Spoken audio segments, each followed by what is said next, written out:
우리 왼쪽 또는 오른쪽에 있는 분에게 환하게 웃으면서 인사하겠습니다. 당신의 인격이 어떠하든지 끝까지 사랑하겠습니다. 인사하겠습니다. 당신의 인격이 어떠하든지 끝까지 사랑하겠습니다.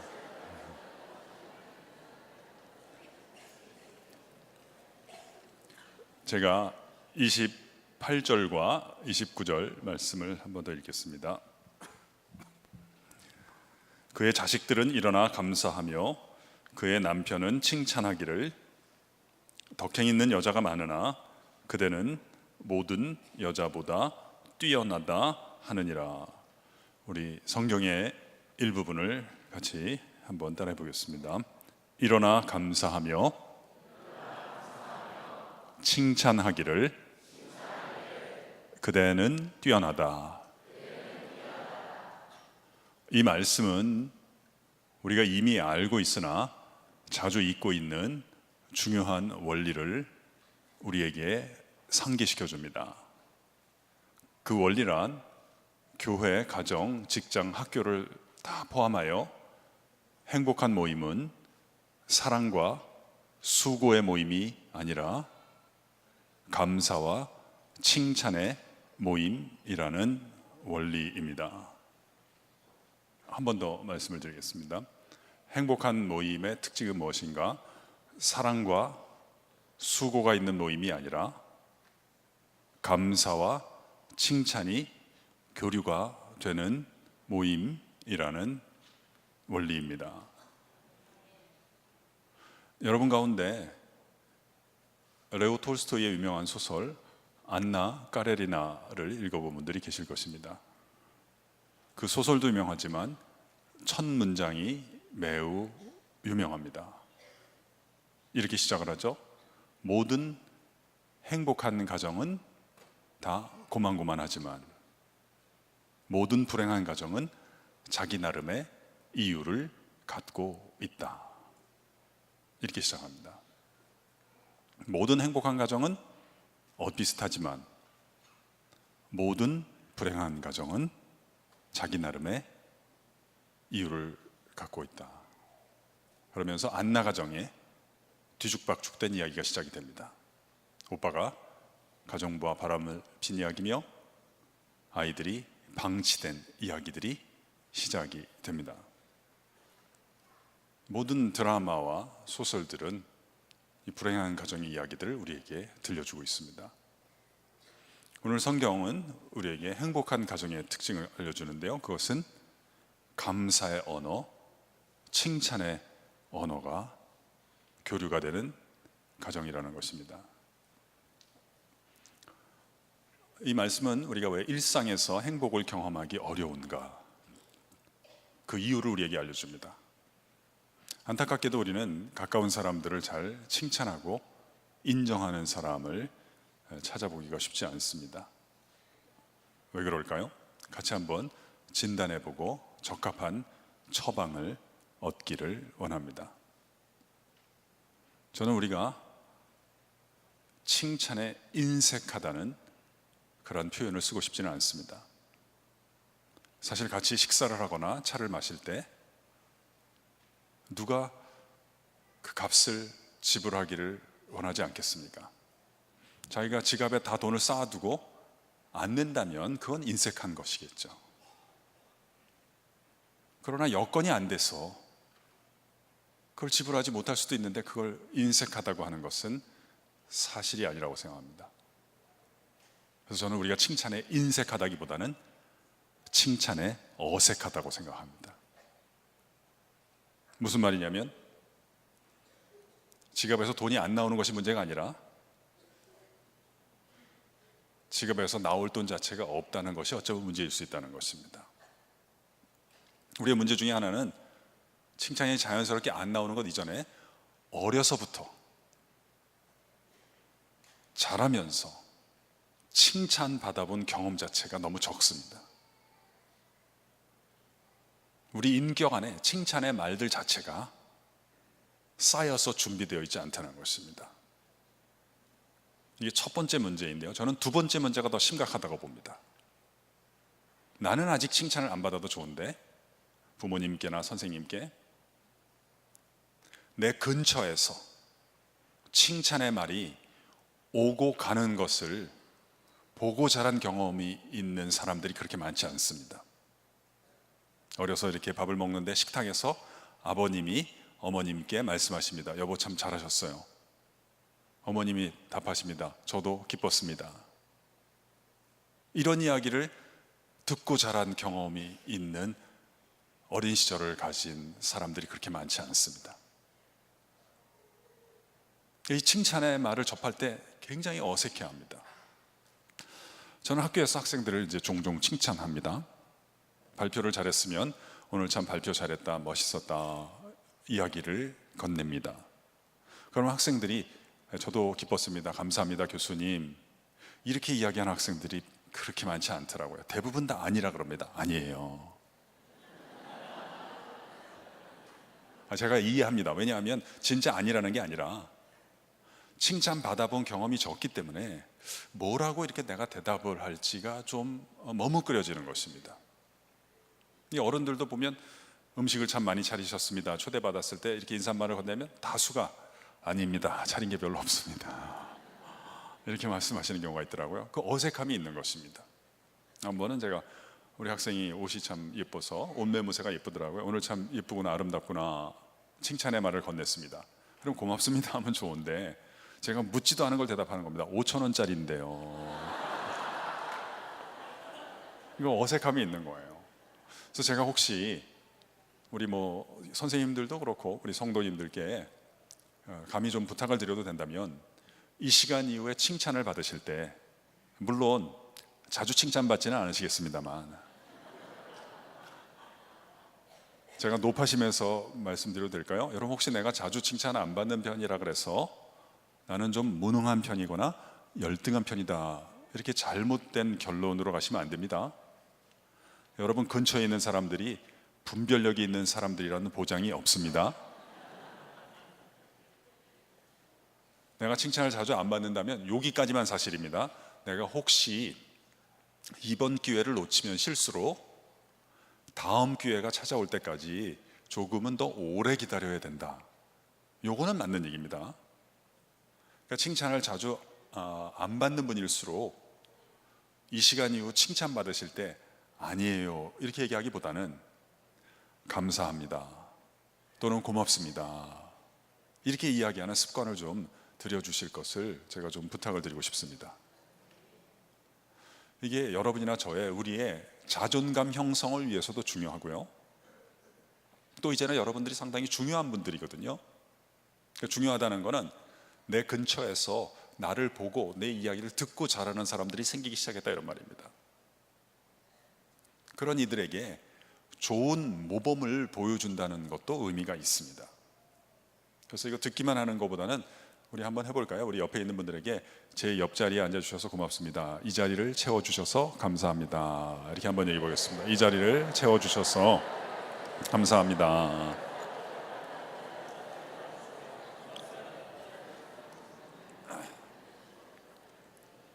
잘하셨습니다.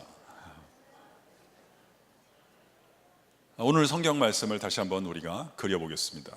그의 자녀들은 일어나서 감사를 하고 남편은 아내에게 칭찬하기를 덕행 있는 여자가 많으나 그대는 모든 여자보다 뛰어나다, 이렇게 얘기합니다. 한 폭의 그림으로 우리에게 다가오죠. 여러분 이런 말 아마 들어보셨을지 모르겠습니다. 때로는 한 장의 그림이 수천 마디의 말보다 더 낫다고 합니다. 왜 그럴까요? 사람이 연약할수록 어떤 성향을 갖고 있습니다. 어떤 성향을 갖고 있느냐, 좀 일이 좀 안 풀리고 좀 위축이 될 때가 있습니다.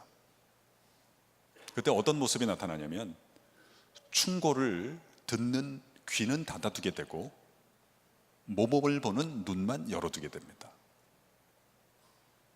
우리가 함께 있는 친구들이나 가족들이 좀 힘겨워할 때는 많은 말들이 필요한 게 아닙니다. 그때는 좋은 모범을 그냥 옆에 잘 배치해 주는 것이 큰 위로와 도움이 될 수가 있습니다. 여기 행복한 가정의 모습이 나타나고 있습니다. 물론 이제 관행은 우리가 좀 다릅니다. 그의 자녀들이 일어나서 감사한다. 이건 유대인들의 풍습입니다. 존경의 마음이 일어날 때 자리에서 일어나는 것입니다. 사실 여러분들은, 농담을 제가 하겠습니다, 제 설교를 앉아서 들으시면 안 됩니다. 성경에 보면 이런 말씀이 있죠. 너희는 샌머리 앞에서 일어서며.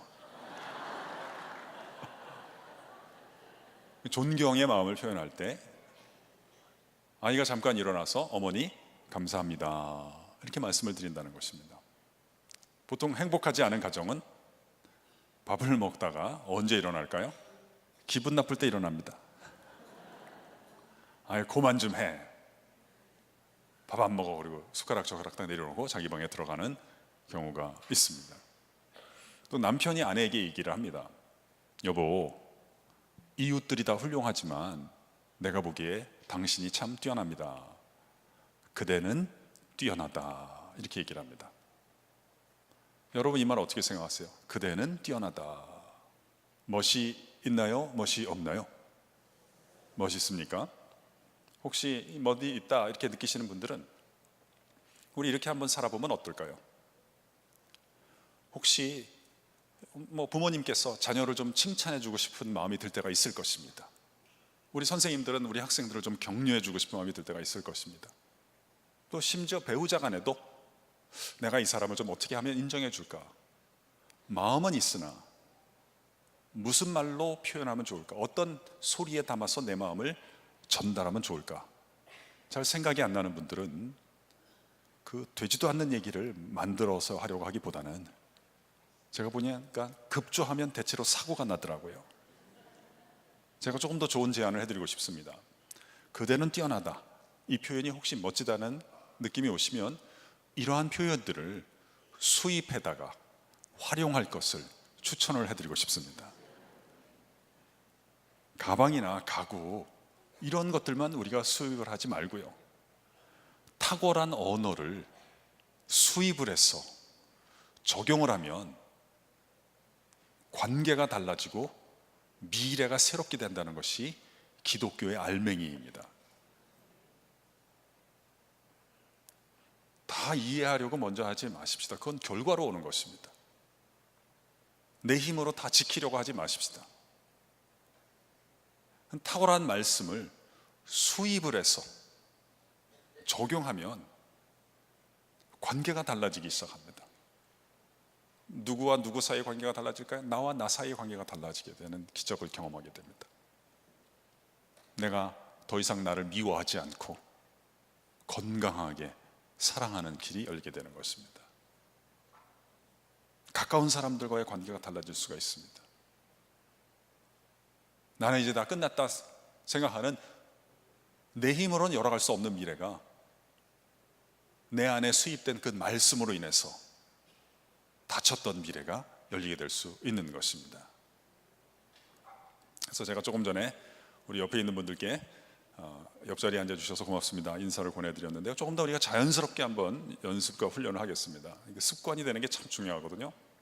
근데 고맙다는 말을 너무 이렇게 미리 하거나 내용이 없이 하면 약간 오해 소지도 있을 수 있습니다. 원래 고맙다는 말은 어떤 선물을 받았을 때, 받은 선물에 대해서 받은 것을 잘 받았다 이렇게 표현할 때 보통 자연스럽습니다. 받은 게 없는데 자꾸 고맙다 그러면 왜 자꾸 고맙다 그러지, 뭐 달라 그러는가, 이런 오해 소지가 있더라고요. 그래서 이렇게 한번 우리가 한 번 더 좀 연습을 한번 해보면 어떨까 싶은데요, 두 분씩 이렇게 짝을 짓고요, 먼저 얘기하는 분은 고맙다는 얘기하지 마시고요, 먼저 얘기하는 분은 건너편에 있는 분에게 그대는 뛰어납니다 이렇게 얘기하시고요, 들은 분은 아니에요 하지 말고 감사합니다 이렇게 역할을 바꿔서 한번 해보도록 하겠습니다. 집사님 참 뛰어나십니다. 권사님 뛰어나십니다. 선생님 뛰어나십니다.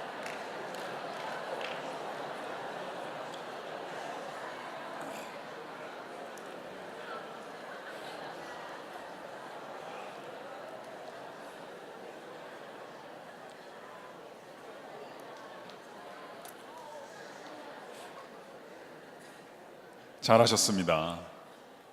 선생님 참 뛰어나세요. 이렇게만 말을 건네셨어도 칭찬을 매우 잘하신 겁니다. 그런데 혹 이렇게 얘기한 분이 계신다면 더 잘하신 거죠. 선생님은 내가 보니까 환영하는 것을 참 잘하는 것 같아요. 선생님이 오늘 우리 중등부 예배 때 순서지를 나눠줬잖아요. 참 희한하죠? 나는 선생님으로부터 주보를 받아가잖아요. 내가 더 이렇게 환영받는다는 느낌이 들더라고요. 이렇게 말을 건넸다면 더 잘하신 거예요. 칭찬이란 무엇일까요?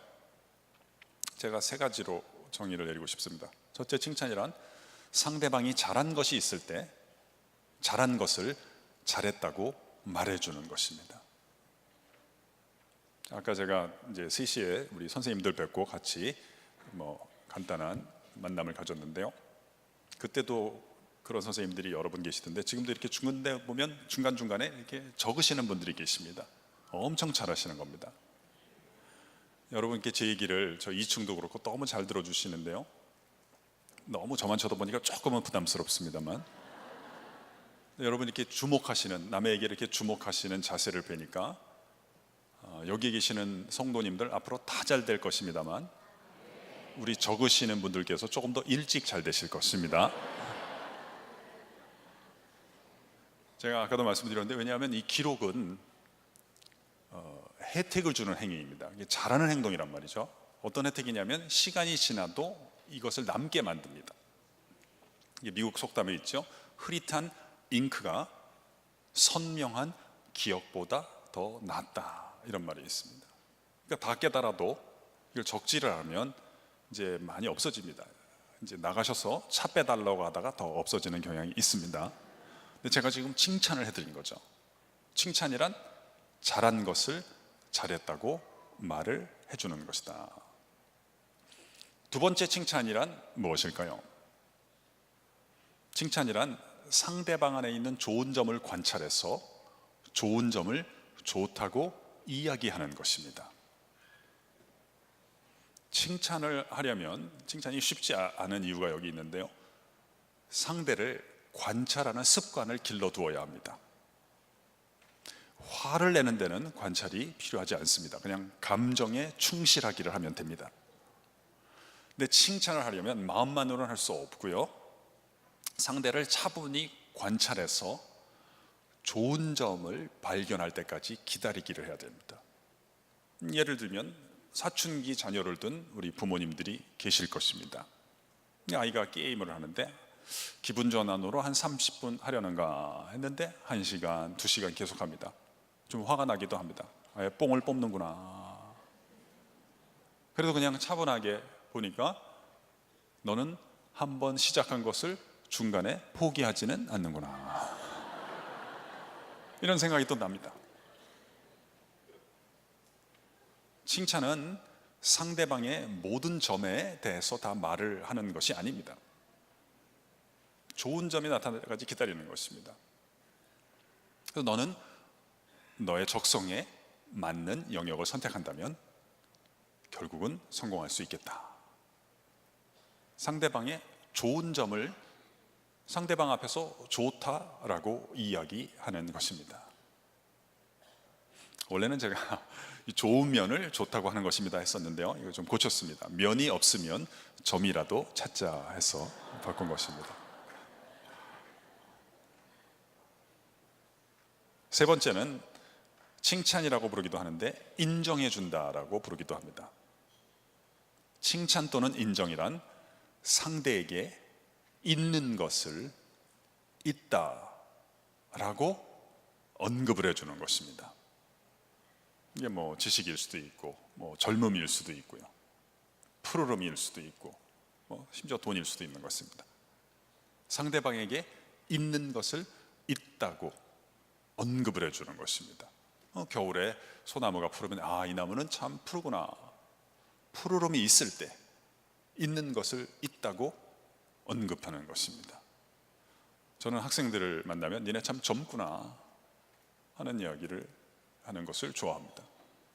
이게 젊음 아시죠? 그러니까 푸르름이 있다는 건데요, 우리가 씨앗에서부터 현재에 이르렀는데 씨앗에서부터 현재보다 지금부터 먼지가 될 때가 조금 더 많이 남아있으면 우리는 그때를 젊다라고 이야기를 합니다. 요즘 우리가 평균 수명이 많이 늘고 있다는 얘기를 의사 선생님들로부터 들었습니다. 그러니까 여자분들은 현재 기준으로 95세, 남자분들은 90세 이전에 돌아가시면 조기 사망으로 본답니다. 그렇다면 한 50까지 청년기의 재규정이 이루어질 필요가 있겠죠. 있는 것을 있다고 말을 하는 것인데요, 제가 조금 길게 정의를 말씀을 드렸습니다. 어떤 오해를 좀 피하고 싶었습니다. 어떤 오해냐면 칭찬은 무작정 잘한다 또는 좋다고 얘기하는 것은 아니고 반드시 잘하는 것을 잘한다고 해야 되고 좋은 것을 좋다고 해야 됩니다. 잘하지도 않았는데 잘했다고 얘기한다면 이것은 칭찬이 아닙니다. 이것은 조작이라고 보아야 되겠습니다. 그래서 칭찬은 반드시 사실에 기반을 두어야 한다는 것을 강조를 하고 싶습니다. 한 가지 더 우리가 배우고 싶습니다. 우리가 칭찬을 하면 인간관계가 따뜻해지고 밝아진다는 것을 다 알고 있습니다만 칭찬이 성품이 된 사람을 찾아보기가 어렵습니다. 이것도 우리가 진단을 하고 처방을 얻고 싶습니다. 왜 그럴까요? 여러분 다 아시다시피 사람에게 어떠한 준비가 필요합니다. 만약에 내 안에 열등감이 있다 하고 생각을 해보겠습니다. 그러면 가까이 있는 사람이나 다른 이들을 칭찬하는 것이 쉬울까요? 아니면 어려울까요? 당연히 어렵겠죠. 인간관계 상식이죠. 혹시 결혼하신 분들은 아실 것입니다. 배우자가 좀 힘겨워하는 경우라면 그때는 아무리 의도가 좋아도 그 당사자 앞에서 제3자를 칭찬하시면 안 됩니다.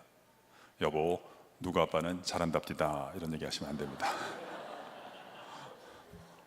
너 그 집 가서 살아라 이런 얘기 나옵니다. 그때 또 이 사람은 속이 좁은 사람이구나 이렇게 속단하시면 안 됩니다. 이분이 속이 좁은 게 아닙니다. 지금 잠시 부작용이 나타나고 있는 것입니다. 여러분, 우리 기독교의 접근의 특징이 있죠. 우리 기독교는 두 가지를 하지 않습니다. 상대방이 잘못했을 때 상대방을 비난하기 또는 정죄하기를 하지 않습니다. 두 번째, 내가 그 실수를 했을 때 자신을 학대하기나 자책하기를 하지 않습니다. 그럼 잘못해도 다 괜찮다는 게 아니라 우리 기독교는 부작용을 문제를 삼는 것입니다. 우리 기독교는 죄를 이야기합니다. 정죄를 이야기하는 게 아닙니다. 죄를 이야기하는 거죠. 죄라고 하는 것은 관계와 사업에서 지속적인 부작용을 일으키는 어떤 태도를 성경에선 죄라고 합니다. 그래서 우리는 부작용, 사람을 문제 삼지 않습니다. 우리는 완벽주의로 사람을 대하지 않습니다. 부작용이 있을 때 말씀을 수입하자 그랬죠. 우리 기독교에서 말씀은 한마디로 얘기하면 예수 그리스도입니다. 이런 규칙들이 아니라 예수님을 수입을 해서 예수님과 연결이 되면 부작용이 해소가 되고 작용이 다시 원활하게 되는 길을 소개하는 것이 기독교입니다. 성경은 이것을 복음이라고 부릅니다. 좋음을 일으키는 소식이라는 뜻입니다. 오늘은 주제에 따라서 우리가 인간관계에 나타나는 부작용을 같이 한번 살피겠습니다. 사람이 열등감이 있으면 부작용이 나타난다고 말씀드렸는데요, 어떤 부작용이 나타날까요? 가장 흔히 나타나는 부작용은 사실 또는 언급을 객관적으로 받아들이는 능력이 매우 떨어지게 됩니다. 누가 잘한다는 얘기를 듣습니다. 그러면 그래? 그분은 어떻게 해서 그 부분을 그렇게 잘하게 됐대? 혹시 들은 게 있어? 이런 말이 안 나옵니다. 대신 이런 생각이 듭니다. 저게 나 들으라고 저 얘기를 하는가? 이 이야기를 꺼낸 사람은 그러한 의도에서 말을 꺼내지 않았습니다. 근데 듣는 나는 해석에 오보를 하면서 과잉 해석을 하면서 알아서 상처를 받습니다. 이러한 경우가 생각보다 흔합니다. 예를 들면 부부간의 대화를 할 수가 있습니다. 아내가 남편에게 말을 합니다. 여보, 내가 친정에 좀 빨리 다녀올게요. 남편이 한마디를 건넵니다. 그거 또 가는가? 나도 감정이 상하기 시작합니다. 여보, 당신은 내가 친정에 다니는 것이 그렇게 싫어? 왜 갈 때마다 그렇게 시비를 걸어? 이렇게 성을 낼 수 있습니다. 그런데 사실은 남편은 그냥 또 가느냐고 물어본 거거든요. 또 가느냐 이거요. 내가 갔다 올 일이 있어서요. 내가 어머니께 이거 빨리 갖다 드리고 금방 다시 돌아올게요. 이렇게 매듭을 지으면 끝이 나는 건데, 이런 생각이 드는 거예요. 저 인간이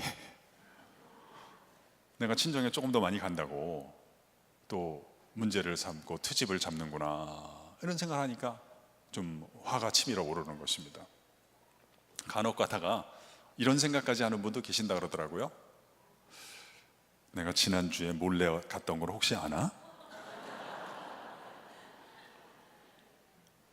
남편이 아내에게 여보, 그냥 내가 걱정스러워서 하는 얘기인데 당신 요즘 시댁에 좀 자주 안 가잖아, 시집에 자주 안 가잖아. 당신이랑 어머니 사이에 무슨 안 좋은 일이 있었던 것은 아니지? 이런 말을 남편이 아내에게 했을까요? 안 했거든요. 나에게는 생각이 났잖아요. 누가 만들었을까요? 내가 만들었네요. 혹시 이런 말 들어보셨습니까? 인생은 사실만 잘 따라다녀도 망할 일이 없다는 것입니다. 이걸 제가 설명도 더 안 드리고 한 문장만 그냥 말씀을 드렸는데 이해하는 분들이 계시네요. 대단하신 건데, 이걸 곧바로 이해하신다는 건 제가 느꼈는데 대단히 총명하시든지 뭐 후자가 아니길 바라는데, 아니면 이미 고생을 많이 해보셨다는 얘기일 수도 있는데요. 아무튼 핵심으로 돌아가면, 사실을 인정하기 위해서는 건강한 자존감의 토대가 필요하다는 것입니다. 이 부분 워낙 중요하고 저도 도움을 많이 얻었기 때문에 제가 조금 예를 들어서 한번 좀 설명을 드리도록 하겠습니다. 우리 이봉희 장로님, 제가 좀 이름만 좀 빌리도록 하겠습니다. 네, 우리 김 목사님도 제가 이름만 좀 빌리겠습니다. 김종진 목사님, 저는 이름이 경철입니다. 그래서 봉희랑 종진이랑 경철이가 친구입니다. 그래서 우리 셋이 이야기를 하고 있습니다. 근데 봉희가 종진이한테 얘기를 합니다. 종진아, 너 이번에 사업이 그렇게 잘 됐다며? 야, 축하한다. 너 잘할 줄 알았어, 내가 옛날부터. 칭찬의 말을 건넵니다. 그때 경철이가 같이 듣고 있는데요, 그때 경철이의 반응은 어떻게 나올까요? 이게 우리의 물음입니다. 이때 제일 안전한 대답은 경우에 따라 달라요입니다. 제가 두 가지 경우만 말씀을 드리도록 하겠습니다. 첫 번째 경우입니다. 경철이 안에 약간 열등감이 있는 경우고요. 두 번째 경우에는 경철이 안에 건강한 자존감, 열등감이 극복이 돼서 건강한 자존감이 있는 경우를 나눠서 살피도록 하겠습니다. 첫째의 경우입니다. 봉희가 종진이를 이렇게 칭찬할 때, 사실은 봉희는 종진이에 대해서만 얘기를 했지 경철이에 대해서는 아직 한마디도 하지 않았습니다. 경철아, 너는 왜 가만히 있냐? 요즘 뭐가 잘 안 되냐? 이런 얘기 안 했음에도 불구하고 경철이는 왠지 모를 초라함을 느끼게 됩니다. 그리고 봉희가 조금 더 칭찬의 말을 더하면 경철이 안에 이런 생각이 듭니다. 적당하게 하고 끝내지. 한마디 더 합니다. 그럼 경철이는 어떤 충동을 느끼냐면 봉희의 판단력에 의문을 던지고 싶습니다. 저건 잘 알지도 못하는 주제에 쓸데없는 얘기하고 앉아있네. 두 번째 경우를 살펴보도록 하겠습니다. 경철이 안에 건강한 자존감이 있는 경우를 살피도록 하겠습니다. 우리는 이미 칭찬의 정의에서 칭찬이란 상대방이 잘한 것이 있을 때 잘한 것을 잘했다고 말하기라는 것을 배웠습니다. 그런데 놀랍게도 너무너무 많은 사람들이 다 잘합니다. 우리 학생들은 참 힘겨운 가운데서도 학교 다니면서 또 인생의 고민을 가지면서도 자신의 일에 충실하려고 애를 쓰지만 모든 자녀들이 다 칭찬받는 것이 아닙니다. 우리 어머니들은 굳은 일을 많이 하십니다. 굳은 일을 아시죠? 하면 하나도 표가 안 나고 안 해야 표가 나기 시작하는 그런 일들을 하고 있습니다. 그래도 칭찬받는 어머니들이 드뭅니다. 왜냐하면 한마디의 칭찬의 말이 나오기 위해서는 잘하는 사람이 잘하는 것은 저 대상이 있어야 되고 누군가가 그것을 보고 기뻐하는 영혼이 있어야 되는 것입니다. 근데 경철이 안에 건강한 자존감이 있으면 단순히 칭찬의 말만 들리는 것이 아니라 이 종진이가 잘하는 것을 보고 봉이가 기쁨의 엔진이 안에서 시동이 걸린 건데 그 기뻐하는 그 기쁨에 함께 참여하는 것이 가능해진다는 것입니다. 잠시나마, 보통 우리는 흔히 언제 기쁘냐면 돈이 들어오거나 자신에 관한 좋은 평판이 도처에 있다고 생각할 때 사람들은 즐거워합니다. 근데 그렇지 않고 봉이가 자신에게 이익이 되는 게 아님에도 불구하고 잠시나마 하나님의 자리에 서게 된 것입니다. 뭘 하나님이 만들어 두시고 하나님이 이익이 있는 게 아닙니다. 보시기에 좋았더라 라고 느끼시고 그걸 표현하시는 것입니다. 봉이가 잠시나마 하나님의 자리에서 그 기쁨을 느낀 것을 경철이가 소리만 듣는 게 아니라 봉이의 그 기쁨에 참여하는 것이 가능해집니다. 그래서 경철이가 이런 느낌을 갖는 거예요. 내가 아무것도 안 하는 것은 사람 구실을 못하는 것 같다. 맞아 봉이야, 종진이 그때 너무 멋있지 않았냐? 이런 말을 하도록 하나님이 나를 지으셨다는 것을 알게 되는 것입니다. 저는 인간을 이렇게 정의해야 합니다. 하나님께서 의식, 컨셔스니스 그리고 언어를 맡겨주신 존재를 인간이라고 하는 것입니다. 인간의 역할은 대규모의 일을 하는 데 있지 않습니다. 오류가 하나도 없는 완벽한 일을 수행하는 데 있지 않습니다. 아름다운 것이 아름다운 것임을 보고 느끼고, 내가 오늘도 예배 마치고 돌아가는 길에 은행나무가 아름답구나 라고 얘기를 할 때 나의 그 고백을 통해서 은행나무의 운명도 실현이 되는 것입니다. 미진하지만 우리 학생들의 등을 한번 두드려 줄 때 거기에 교사의 운명이 실현이 되는 것이고, 우리 자녀의 힘겹고 지친 그 앞에 다가가서 격려의 말을 한마디 건네줄 때 하나님이 나를 지으신 창조의 목적이 드디어 성취가 되는 것입니다. 건강한 자존감이 있을 때 상대방을 칭찬하고 인정하는 길이 열리는 것이다. 제가 한 가지를 더 좀 소개하고 싶은데요, 제가 너무 도움을 얻은 부분이기 때문에 그것은 칭찬을 잘하고 인정하는 교사 또는 부모 또는 친구, 배우자가 되기 위해서 겸손한 성품이 필요하다는 것입니다. 지금 제가 말씀드리는 내용은 작가 C.S. 루이스라는 사람의 순전한 기독교라는 책의 3부 8장의 마지막에서 두 번째 문단에 나오는 내용인데요, 제가 문단을 통째로 인용한 후에 간단하게 좀 설명을 드리도록 하겠습니다. 겸손이란 무엇인가에 대한 너무 인상적인 설명인데요, 우리가 혹시 겸손한 사람을 만난다면 그 사람은 저야말로 부족한 사람이지요 라는 말을 늘 입에 달고 다니는 느끼하고 역겨운 사람이 아닐 것이다. 그 사람은 우리가 그에게 무슨 말을 건네든지 진지한 관심을 갖고 들어주는 쾌활하고 지적인 사람이라는 것이 우리가 그로부터 받는 인상의 전부일 것이다. 만일 그에 대해서 호감이 생기질 않는다면 인생을 너무 쉽게 즐기는 것처럼 보이는데 우리가 약간의 질투를 느꼈기 때문이다. 겸손한 사람은 자신의 겸손을 의식하지 않을 것이다. 아니, 아예 자기 자신을 의식하지 않을 것이다. 이런 문단이 있습니다. 혹시 이 겸손한 사람이 되는데 관심이 있으시다면 제가 몇 가지 같이 훈련할 것을 여러분과 나누고 싶습니다. 첫 번째, 한번 같이 따라해 보실까요? 느끼한 사람 되지 않기. 우리가 느끼하다는 말의 용처를 아시죠? 쓰임새를 아시죠? 음식에 기름기가 너무 많으면 느끼하다고 하는데요, 대화에서 느끼하다는 것은 주로 자기 얘기 많이 하는 것을 얘기합니다. 묻지 않았는데 모든 주제에 대해서 다 자기 의견 밝히기, 이런 걸 우리가 조금 느끼하다 이렇게 표현을 합니다.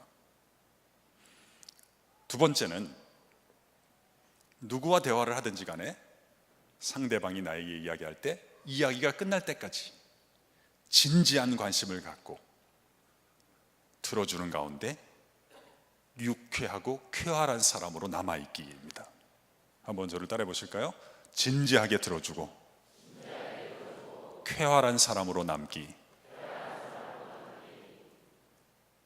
만약에 아들이나 따님을 두신 분들은 우리 아빠는 내가 무슨 말을 건네든지 잘 들어주는 분이다 라는 생각을 갖고 자기 방으로 돌아간다면 그 아버님은 겸손한 분입니다. 세 번째는 인생을 잘 살아가거나 완벽하게 살아가기보다는 쉽게 살아가고, 또 조금 더 이제 여력이 있으면 다른 사람을 쉽게 살아가도록 돕기입니다. 좀 더 일상적인 표현을 쓰면 어렵게 하지 않기인 것입니다. 이것도 같이 한번 따라해 보실래요? 쉽게 살아가고 남을 어렵게 하지 않기. 네 번째가 제일 중요한데요, 겸손한 사람은 자신의 겸손을 의식하지 않을 것이다, 그리고 아예 자기 자신을 의식하지 않을 것이다, 이렇게 얘기를 했습니다. 이건 어떤 단어에 대한 정의인데요, 어떤 단어에 대한 정의냐면 건강이라고 하는 단어에 대한 정의입니다. 건강이란 무슨 뜻일까요? 건강이란 우리가 어떤 부분에 대해서 과하게 의식을 하지 않고 제 기능을 자연스럽게 수행하는 상태를 우리는 건강이라고 부릅니다. 예를 들어 보겠습니다. 여러분 아마 댁에서 우리 예배당으로 오셨을 텐데요, 다 걸어서 오셨을 것입니다. 물론 차 가지고 오신 분들도 차에서부터 걸어서 오셨을 것입니다. 제가 맞게 이해를 하고 있죠? 들것에 실려온 분들은 안 계시죠? 그러면 우리가 그곳에서 이곳까지 이동했습니다. 우리를 이동하게 만든 것은 무엇이었을까요? 우리의 발과 다리였습니다. 그러나 제가 지금 발과 다리를 언급하기 전까지는 아마 대부분이 다 발과 다리를 생각하지 않으셨을 것입니다. 무슨 뜻입니까? 여러분의 발과 다리가 건강하다는 것입니다. 발이 좀 골맞거나 아프신 분들은 그렇지 않았을 것입니다. 계단 올라오기가 좀 힘겨웠을 것입니다. 다른 것도 다 적용이 되죠. 여러분 지금 저를 잘 봐주시는데요, 눈이 있다는 것을 의식하고 보시나요? 눈이 건강한 것입니다. 저녁 드셨을 때 여기 위가 있다는 것을 생각하고 드셨습니까? 밥 먹고 빨리 겔포스 먹어야지, 이분은 아픈 분인 것입니다. 제가 무슨 얘기를 하고 싶은 것일까요? 나 자신을 건강하게 사랑하는 사람은 자신을 의식하지 않는 능력이 있다는 것입니다. 저 사람이 나를 무시하는가, 내가 얼마나 대단한가, 이런 생각이 많이 들수록 병들어 있다는 것입니다. 제가 목사님과 올라오기 전에 잠깐 우리가 그런 대화를 나눴는데요, 하나님은 오늘도 우리에게 좋은 것으로 주시기를 기뻐하시는 줄로 믿습니다. 하나님은 그 다음에 축복을 주시는 것을 너무 좋아하십니다. 그런데 우리 육신이 건강해야 됩니다. 가난한 게 문제가 아닙니다. 돈이 없어지면 아픈 사람들이 있습니다. 우리가 아무것도 없어도 없으면 없는 대로 찾아갈 것이 있고, 없으면 없는 대로 먹을 수 있으면 그 사람은 건강한 것입니다. 건강하면 그 다음에 축복을 누리는 것입니다. 아무리 돈이 많아도 병원만 왔다 갔다 하면 행복하지 않은 것입니다. 육신이 건강해야지 하나님이 그 다음에 주시는 축복들을 누릴 수 있습니다. 겸손이란 무엇일까요? 영혼의 건강인 것입니다. 영혼이 건강하게 되면 심지어 억울한 누명 가운데 있을 때에도, 지옥 한복판에 가 있을 때에도 하나님께서 그 다음에 내게 열어주시는 놀라운 광경들을 갖다가 목도하면서 하나님과 동행하는 길을 주께서 열어주실 줄로 믿습니다. 하나님께서 교만한 자를 대적하시되 겸손한 자에게 은혜를 더하시느니라. 그래서 저는 뭐 제가 하여튼 앞으로 뭘 더 하게 될지는 모르겠지만 확신은 생겼습니다. 나의 인생을 향한 하나님의 뜻은 내가 무슨 일을 하고 어떤 일을 하든지 겸손한 사람이 되는 것이다. 31절, 제가 30절은 넘어가도록 하겠습니다. 31절, 그 손의 열매가 그에게로 돌아갈 것이요 그 행한 일로 말미암아 성문에서 칭찬을 받으리라 말씀하십니다. 우리 성경의 일부분을 같이 따라해 보겠습니다. 그 손의 열매가 돌아갈 것이요 성문에서 칭찬을 받으리라. 네, 여기에 이제 미래에 관한 언급이 나타나고 있는데요. 제가 제목을 계시적 칭찬이라고 붙였습니다. 우리 선생님들이 이제 잘하시게 되기를 바라는 마음인데요. 저는 칭찬을 세 가지로 구분을 하는데요. 첫째는 조작적 칭찬입니다. 좀 바람직하지 않은 칭찬입니다. 그래서 얻는 것은, 조작으로 칭찬하게 되면 얻는 것은 일시적으로 환심은 얻을 수 있겠습니다. 그러나 잃어버리는 것도 있습니다. 그것은 신뢰를 잃어버리겠습니다. 좋은 칭찬이 아닙니다. 잘하는 칭찬은 사실적 칭찬입니다. 잘하는 것을 잘했다고 말해주기입니다. 사실적 칭찬을 잘하려면 우리가 배우기를, 첫째, 사실에 대해서 세밀한 관찰 능력이 필요하다는 것, 둘째, 건강한 자존감이 쌓여져야 한다는 것을 배웠습니다. 마지막 가장 뛰어난 칭찬입니다. 그것은 계시적 칭찬입니다. 계시적 칭찬이란 아직은 잘 못하는 사람에게 앞으로 잘할 것을 잘할 것이라고 미리 알려주어서 실제로 그가 잘하게 되는 지경에, 그 땅에 도달하게 된다면 우리는 그 칭찬을 계시적 칭찬이라고 부를 수가 있습니다. 뭐 제가 우스갯소리 겸 예를 들어보겠습니다. 어떤 아이가 성적표를 받았습니다. 아버지가 보니까 너무 좀 답답하고 한심했어요. 다 가입니다. 가. 한 과목은 가가 아니었는데 보니까 양이었습니다. 근데 아버지가 야단을 치는 게 아니라 칭찬했습니다. 잘했다. 하지만 다음부터는 너무 한 과목만 집중적으로 공부하지는 말거라. 훌륭한 아버지입니다. 왜냐하면 가 받은 과목들에 대해서는 언급을 안 하는 힘을 갖고 있습니다. 반면에 다른 아버지는 막 야단을 치셨습니다. 너 이게 성적이냐? 다음에도 이렇게 성적이 엉망이라면 너랑 나랑 부자의 인연을 끊을 수도 있다. 정신 좀 차리거라, 부탁이다. 다음에 성적표가 나올 때가 되었습니다. 아이가 들어오니까 물으셨겠지요. 어떻게 성적이 잘 나왔느냐? 아이가 뭐라 했냐면 머리를 긁으면서 자기 아버지께 그러더랍니다. 근데 저 누구시더라? 이런 얘기 좋아하시나요? 하나 더 해드릴까요? 저는 반응이 좋으면 그쪽 방향으로 가고 싶더라고요. 제가 미국에서 공부할 때 미국 목사님으로부터 들은 이야기가 있습니다. 설교를 하셨는데요, 스미스 부인이 그렇게 칭찬을 하였습니다. 목사님, 오늘 제가 은혜를 많이 받았습니다. 목사님께서는 참 우리 시대에 뛰어난 설교가 가운데 한 분이실 거예요. 이분이 안 그래도 목회를 참 잘하는 분이거든요. 근데 더 행복하고 보람을 느끼니까 내가 우리 교우들을 위해서 더 최선을 다해야지 하는 마음도 들었습니다. 집에 가다가 아내와 같이 가게 되었습니다. 아내에게 이제 들은 이야기를 해주었어요.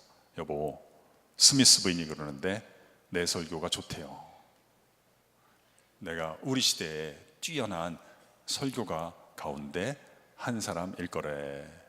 근데 사모님이 들어보니까 말 같지 않은 얘기를 한다고 생각을 해서 그러신지 별로 반응을 안 해주셨어요. 그냥 침묵만 어색하게 흘렀습니다. 너무 좀 어색하니까 목사님이 이렇게 또 물으셨습니다. 여보, 그런데 말이지 우리 시대에 뛰어난 설교가는 과연 몇 명이나 될까? 근데 사모님이 이거 안 되겠구만, 빨리 바람을 빼놔야지, 이런 생각이 들어서 그런지 모르겠지만 이렇게 대답을 하셨어요. 참 합리적인 사고를 하는 서양 여자만 할 수 있는 대답을 했어요. 이렇게 대답하기를, 여보, 내가 몇 명이나 되는지 잘 알지 못하지만 당신이 지금 생각하고 있는 그 숫자보다는 하나가 적어요. 이건 대단한 대답인데요. 당신 잘 못해요 이런 얘기 안 했으니까 그냥 웃고 끝내면 되는 건데, 저는 이런 능력을 좀 기르고 싶고 뭐 혜택을 또 많이 받고 앞으로 더 기르고 싶어요. 그게 뭐냐면 누군가가 잘못할 때 내가 잘못이란 단어를 쓰지 않고도 잘못한 것을 느끼고 거기서 벗어날 수 있도록 돕는 능력을 좀 기르고 싶어요. 그 방법 중에 하나가 계시적 칭찬입니다. 성경에 보면 계시적 칭찬을 매우 잘한 분이 계시죠. 누굴까요? 여러분, 우리 기독교에서는 질문이 한 900가지쯤 됩니다. 900가지. 그런데 잘 모르시겠으면 그냥 예수님 그러면 거의 다 맞는다고 봐야 됩니다. 성경에 보면 계시적 칭찬을 매우 잘한 분이 계세요. 누구실까요? 어쩌면 그렇게 잘했어요. 시몬이라는 사람이 있었습니다. 이 사람은 이제 교회 역사에서는 베드로라고 더 많이 알려지게 되었습니다. 근데 원래 이름은 베드로는 아니었고요. 기록에 따르면 이 시몬이라는 사람은 상당히 좀 충동적인 성향을 갖고 있었습니다. 그러니까 욱하는 성격이 있었다는 것이죠. 그때 예수님께서는 시몬아, 그렇게 자꾸 불쑥불쑥 화를 내서 네가 이 교사의 직분을 잘 감당하겠느냐, 좀 걱정스럽구나, 이렇게 말씀하시기보다는 너는 앞으로 반석과 같은 견고한 믿음의 사람이 되겠구나, 이렇게 말씀해 주셨습니다. 그러니까 앞으로 반석과 같이 되겠다, 무슨 뜻일까요? 지금은 아니라는 거예요. 그러나 굳이 그 이야기를 할 필요가 없는 것이죠. 사람이 화내면 어떻게 돼요? 자책하는 시간이 찾아옵니다. 막 자책할 때 또 뭐 성경에는 없는 얘기입니다만 저는 뭐 그런 대화가 혹시 있지 않았을까 그냥 상상해 봅니다. 시몬아, 이리 와봐라. 너 그렇게 자학하는 습관은 좋지 못한다. 이후에 네가 알게 될 거다. 앞으로 너는 정말 반석과 같은 믿음의 사람이 된다. 혹시 너만 부담스럽지 않으면 아예 그냥 이번 교회 이름을 반석이라고 정해보는 것은 어떻겠느냐. 사실 베드로라고 우리는 고유명사처럼 쓰는 이 말이 반석이란 말이거든요. 그래서 우리가 성경을 보면 처음에는 이 사람은 그냥 시몬으로 나옵니다. 안드레 형제로 나옵니다. 근데 중간에는 시몬 베드로 이렇게 같이 나올 때도 있습니다. 근데 복음서를 넘어가서 사도행전이 되면 압도적으로 베드로라고 나옵니다. 그래서 저는 이 사람 입장을 이렇게 한번 생각해 보는 거예요. 사람이 실수하면 이 자책감이 참 견디기 어려운 겁니다. 내가 왜 그랬을까? 근데 어느 순간부터 사람들이 자기를 반석이라고 불러줍니다. 그 첫 출발이 생각이 나는 겁니다. 나도 나를 포기했을 때가 있었는데 그때 나를 포기하지 않으시고 나의 미래를 보시고 그때 그 순간도 품어주신 분이 나와 함께 계신다. 이게 어쩌면 하나님께서 우리에게 맡겨주신, 우리 선생님들께 맡겨주신 역할일 것입니다. 이야기를 매듭짓도록 하겠습니다. 윌리엄 바클레이라고 하는 사람이 쓴 예수의 생애라고 하는 좋은 책이 있습니다. 거기에 보면 예수님이 어린 시절에 아마 주일학교를 다녔을 것이라는 것입니다. 그때는 이제 회당이라고 불렀습니다. 그리고 회당의 선생님은 아마 연세가 든 랍비였을 것이다. 예수님이 한 30살쯤 돼서 공생애를 하셨으니까 뭐 9살, 10살, 13살 때 할아버지였으니까 아마 세상을 떠났을 수가 있다는 것입니다. 그때 이 랍비는 사춘기 청소년 중에 하나를 가르쳤는데 그 이야기를 이렇게 참 서정적으로 그리면서 윌리엄 바클레이는 너무나 멋있는 얘기를 하는 거예요. 하나님의 아들인 줄 모르고 그냥 애들 중에 하나를 가르쳤는데 그러면서 무슨 문장을 싹 삽입해놨느냐. 모든 교사들은 자신이 알고 있는 것보다 훨씬 더 위대한 일에 종사하고 있는 것이다. 모든 교사들은 지금 천방지축인 애들을 가르치지만 자신이 보고 느끼는 것보다 알고 있는 것보다 훨씬 더 위대한 일에 종사하고 있는 것이다. 이 말씀 속에 여러분의 헌신적인 사역을 향한 하나님의 칭찬이 있는 줄로 믿습니다. 하나님 아버지 감사합니다. 주님께서 이미 소중하게 품으셨고 귀하게 쓰기를 원하시는 당신의 사람들을 신이 불러주시고 교사로서 전도자로서 사역자로 써주시고 고용해 주시니 감사합니다. 우리가 자격이 없으나 주의 부르심에 응답하여 교사의 직분을 감당할 때에 주님께서 우리의 미래를 열어주시고, 나는 넘어지고 지쳐 쓰러지나 주께서 우리의 모든 힘겨움 가운데 우리의 주인이 되어주시고, 주의 인자가 우리의 생명보다 나음으로 우리의 앞길을 친히 열어주시고, 계시적 칭찬 가운데 우리의 미래를 새롭게 해주실 줄로 믿습니다. 특별히 우리 한밭제일교회 우리 사랑하는 김종진 목사님 말씀과 성령으로 축복해 주셔서 우리 목사님을 통해서 우리 장로님, 권사님, 집사님 온 재직들이 더 큰 은혜와 축복을 받게 하여 주옵소서. 우리 선생님들을 통해서 우리 학생들이 더 놀라운 혜택을 누리게 하여 주옵소서.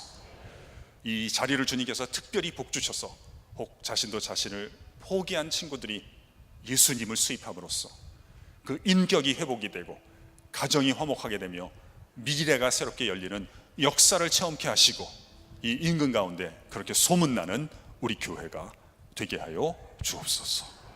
예수님의 이름으로 기도합니다. 아멘.